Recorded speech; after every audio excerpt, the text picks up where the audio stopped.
əziz və dəyərli müəllimlər, bu gün mən sizə müəllimlərin işə qəbulunda istifadə olunmuş fərqli test tapşırıqlarının izahını verəcəm.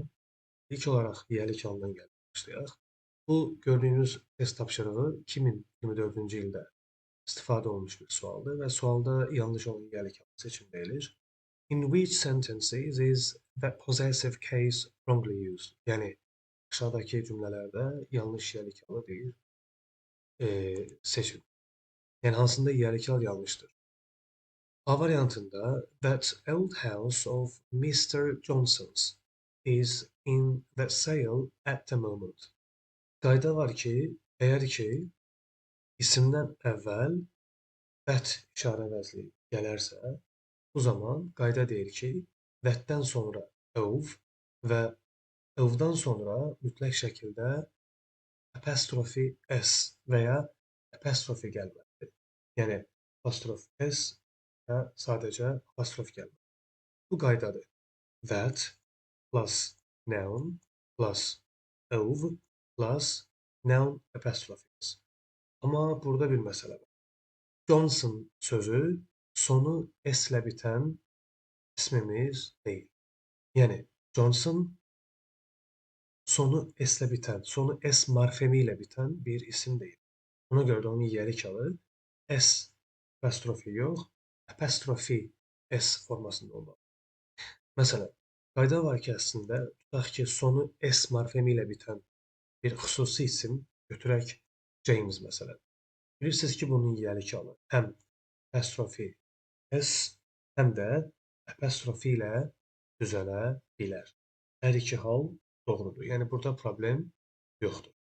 Və biz bu zaman hər iki variantı düzgün götürə bilərik. Amma əgər ki bir ismin sonunda s morfemi yoxdursa, kənardan gətirib s ora yerləşdirmək və ya ora yapışdırmaq düzgün deyil. Ona görə yanlış variant hesab olunur. Və bir də onu qeyd edeyim ki, biz bilirik ki, normalda əgər bir ismin önündə onun deməli şəxsiyyətini müəyyən edən Mr, Mrs, Miss, Ms kimi sözlər varsa, bilirik ki, bu zaman biz əsasən apostrofi s-dən istifadə edirik. Və təbii ki, əgər sonunda s yoxdursa və soyadları biz cəmləyəndə artıq bilirik ki, soyadlarını cəmlədiyimiz zaman biz ismin sonuna s, önünə müəyyənlik artiklı, yəni də qoyuruq. Məsələn, the Browns, Brownlar ailəsi.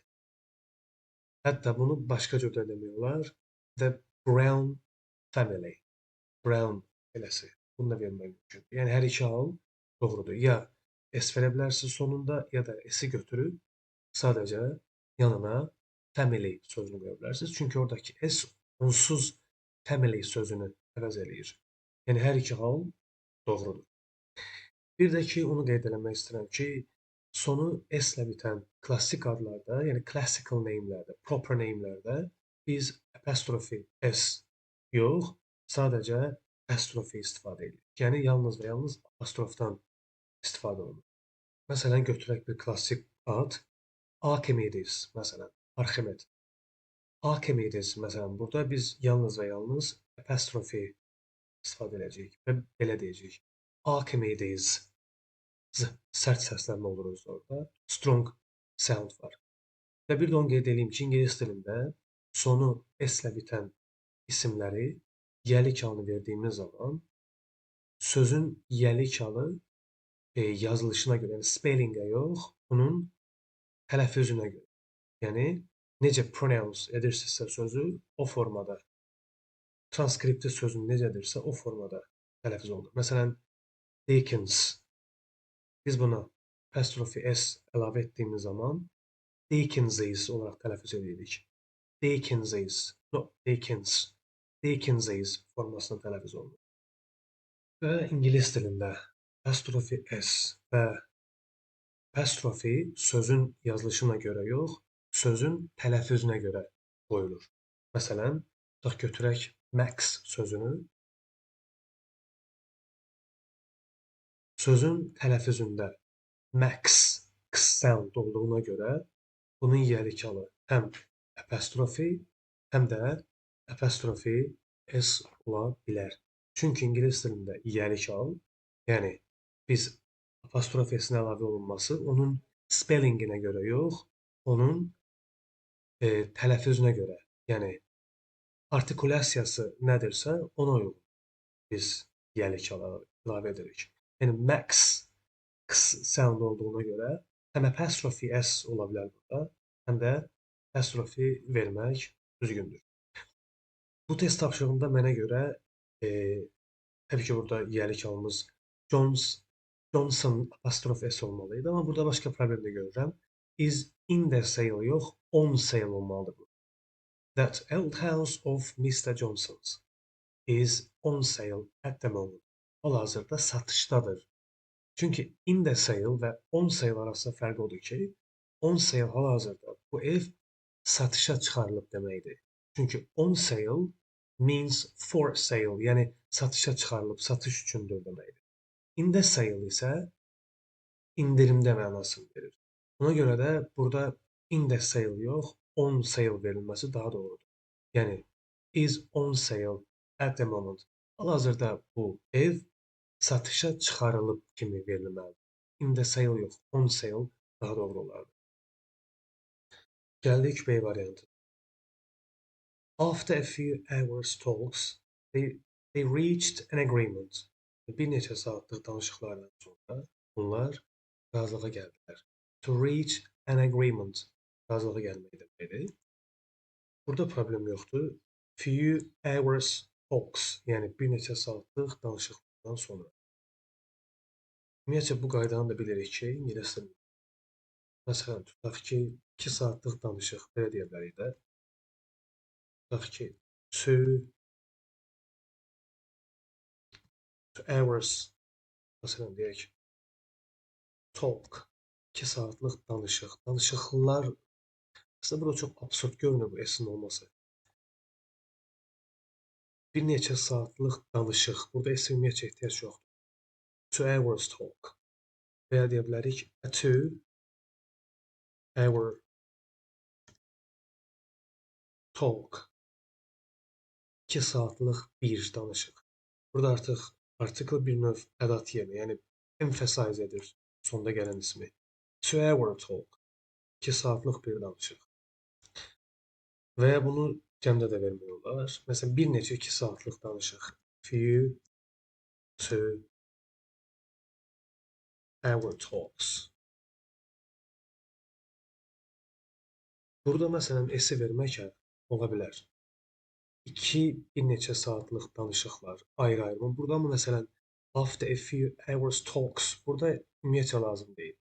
Bir neçə saatlıq danışıqlardan sonra yox, danışıqdan sonra. Bir neçə saatlıq danışıqdan sonra nəhayət onlar razılığa vara bildilər, bilə bildilər. Burada artıq S-ə ehtiyac yoxdur. Amma burada lazım, çünki 2-ni kəmiyyətlə vurğulayıram. 2 bir neçə saat, yəni 2 saatlıq bir neçə fərqli danışıq.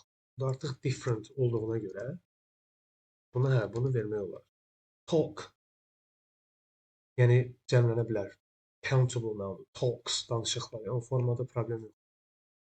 Hətta onu qeyd edeyim ki, bunu ovla da vermək olar. Məsələn, deyə bilərik, tutaq ki, bunu məsələn ovla vermək olar.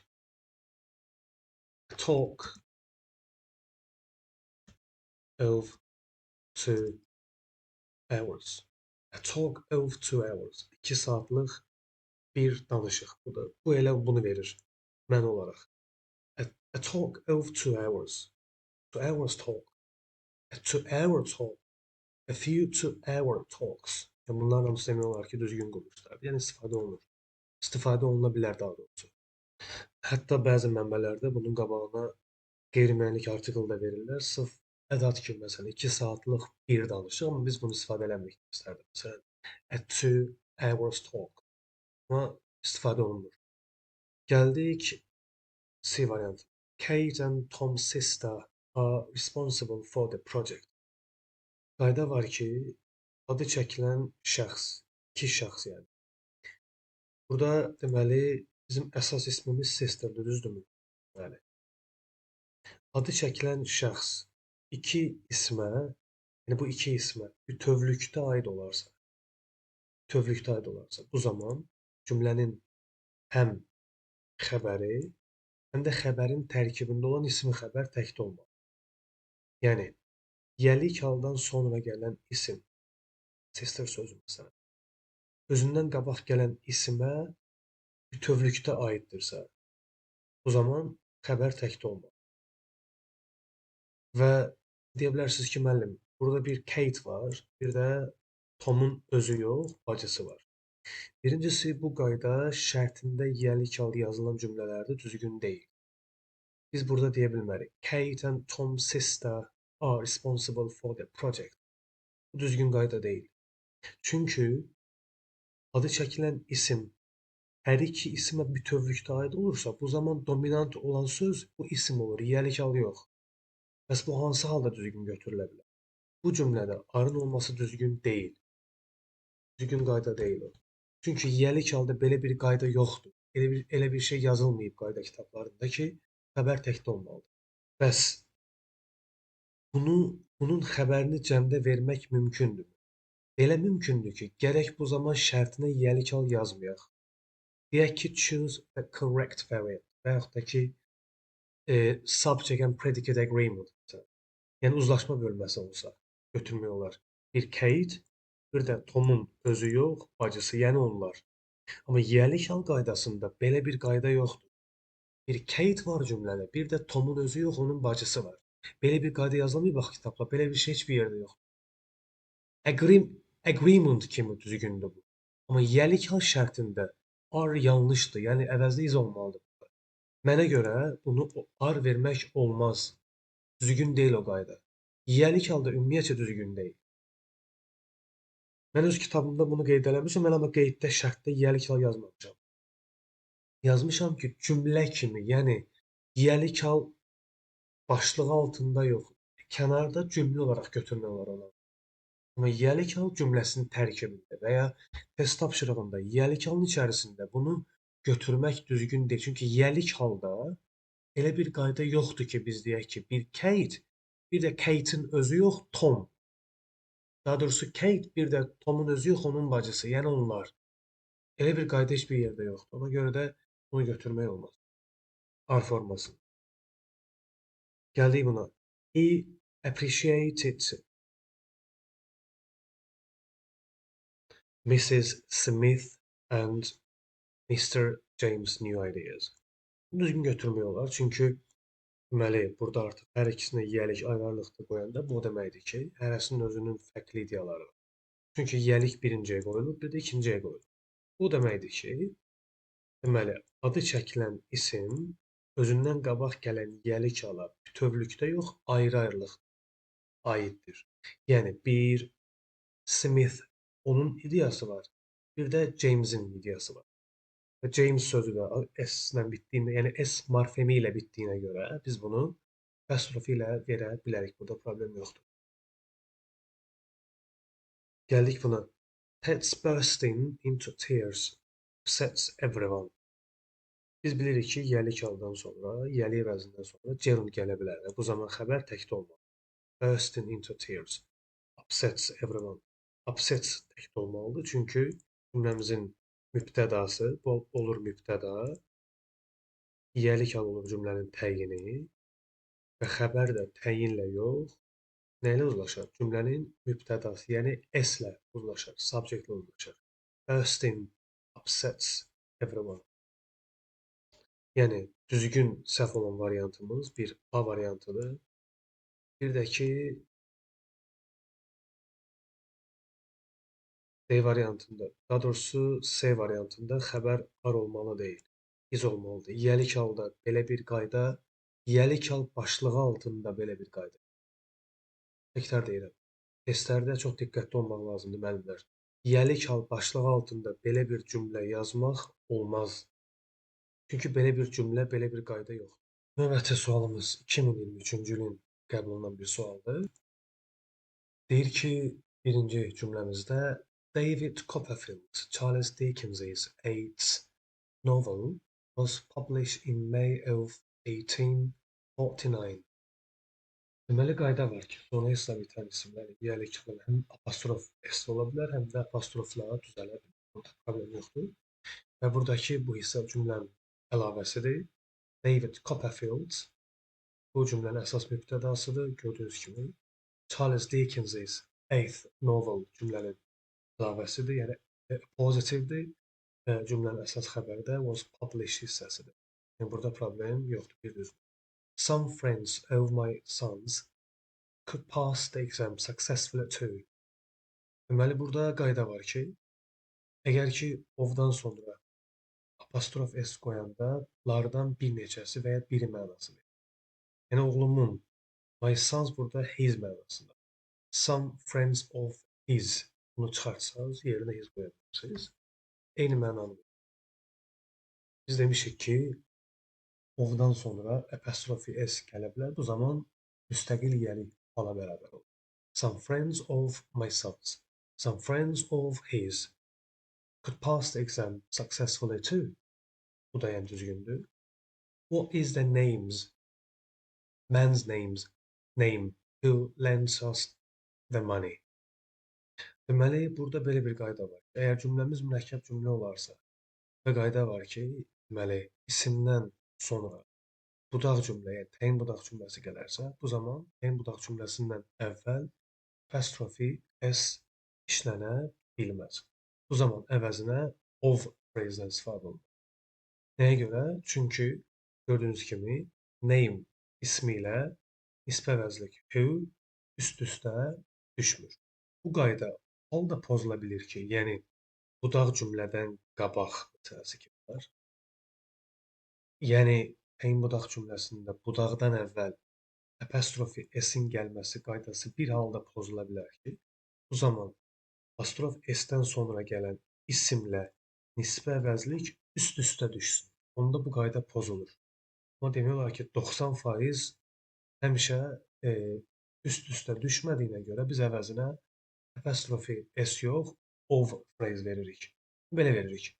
What is the name of the man who lends us the money? Yəni, bizə borc pul verən bu şəxsin adı nədir? Ya da belə vermək olar.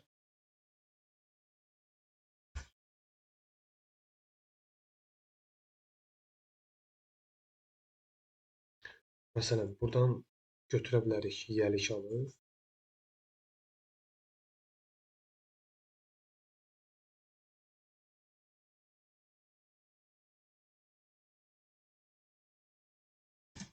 Bunu silə bilərik və budaq cümlənin üzərinə qoya bilərik.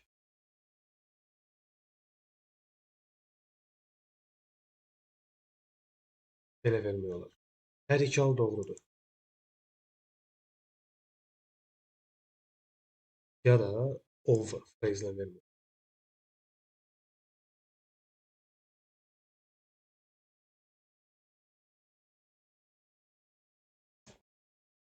Buradakı məqsəd nədir? Burada məqsəd odur ki, təyin budaq cümləsində nisbə əvəzliklə onu təyin edən isim, yəni antecedent üst-üstə düşməlidir. Yəni, baxın, düşdü üst-üstə. What is the name of the man who lent us the money? Məsələn, burada düşdü üst-üstə. What is the man who? Yenə gördünüz, buna deyirlər üst-üstə düşmə, yəni bir növ belə deyək də overlap olur. Yəni üst-üstə düşür sözlər. Antecedentla təyin olunan isim. What is the name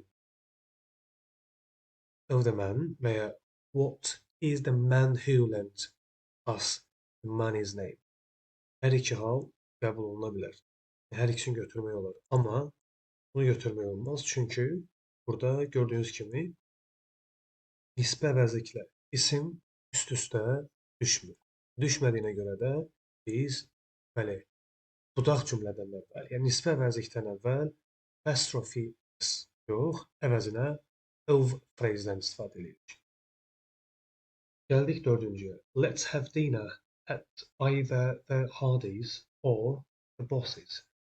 Qayda var ki, əgər ki, bilirsiniz ki, Hardini biz burada apostrophe s-lə yox, s apostrof verməliyik. Çünki önündə the artiklı var və soyadları cəmləyəndə cəm içəridə yiyəlik cümlə olur.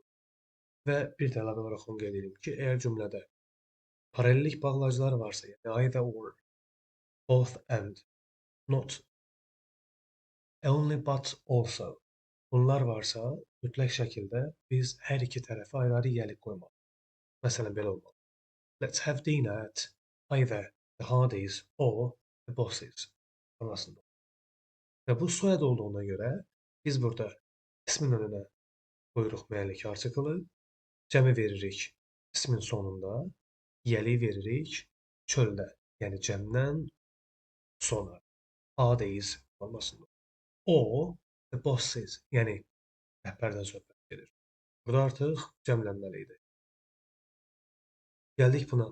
Taking care of the needs of the old. Bilirsiniz ki, isimləşmiş sifətlərin yiyəlik alı apostrophe of-la yox, sadəcə of phrase-li olur. Məsələn, tutaq ki, burada bizim yiyəlik ala ehtiyacımız burada yoxdur. Əslində belə deyə bilərik. Taking care of the needs of the old və ya mən burada bunu məsləhət görmürəm. Yerinə the elderly daha uyğundur. Taking care of the needs of the elderly. The elderly, you know, must be our most important responsibility. Düzgün cavabımız elə 1, 2, A variantı.